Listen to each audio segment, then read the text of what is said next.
컴퓨터가 점점 대중화되면서 교회 안에서도 컴퓨터 붐이 일고 있습니다. 김수환 추기경님께서도 신자들과 인터넷을 통한 만남을 자주 가지신다고 하는데요.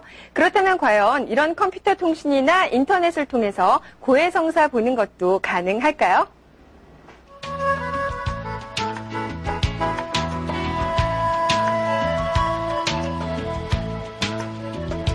죄를 직접 고해하기가 쑥스럽다거나 아니면 고해성사를 보러 갈 시간이 여의치 않을 땐 컴퓨터를 이용해서 고해성사를 볼 수는 없을까 한 번쯤 생각해 보셨을 텐데요.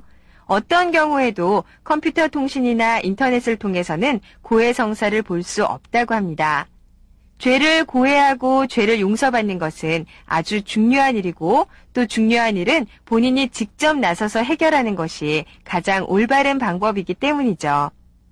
게다가 고해성사는 그리스도와의 참된 인격적인 만남이라고 할 수가 있는데요. 그렇기 때문에 더욱더 신부님을 직접 찾아뵙고 죄를 고백해야 되는 겁니다. 그리고 전화나 편지를 이용한 고해 역시 인정되지 않고 있습니다. 하지만 언어장애자나 대화가 불가능한 경우에는 편지로 대신한다던가 또는 통역자나 번역자를 이용할 수도 있다고 하는데요. 이런 경우에는 통역자나 번역자가 고해 내용에 대해서 엄격하게 비밀을 지켜줘야 합니다.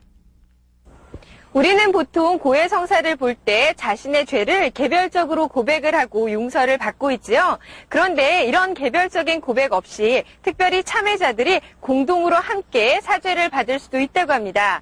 그렇다면 과연 어떤 경우에 개별적인 고백 없이 일괄적인 사죄가 가능한지 알아볼까요? 고해성사는 개별적으로 신부님께 죄를 고해하고 사죄를 받는 것이 가장 정상적인 방법입니다. 하지만 중대한 이유가 있을 경우에는 개별적인 고해 없이 한꺼번에 여러 참회자들이 일괄적으로 사죄를 받을 수도 있다고 하는데요. 일괄적인 사죄에는 두 가지 경우가 있습니다.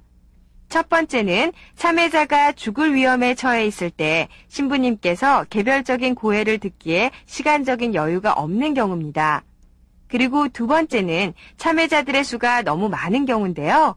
신부님 수가 부족해서 적절한 시간 안에 개별 고해를 들을 수가 없는 경우에는 일괄 사죄가 가능하다고 합니다. 일괄 사죄를 통해서 죄를 용서받은 신자들은 자신의 죄에 합당한 참회를 따로 해야 된다고 합니다. 그리고 아주 큰 잘못이 있는 경우에는 다시 개별 고해를 통해서 자신의 죄를 고백해야 된다는 것도 꼭 기억하시기 바랍니다.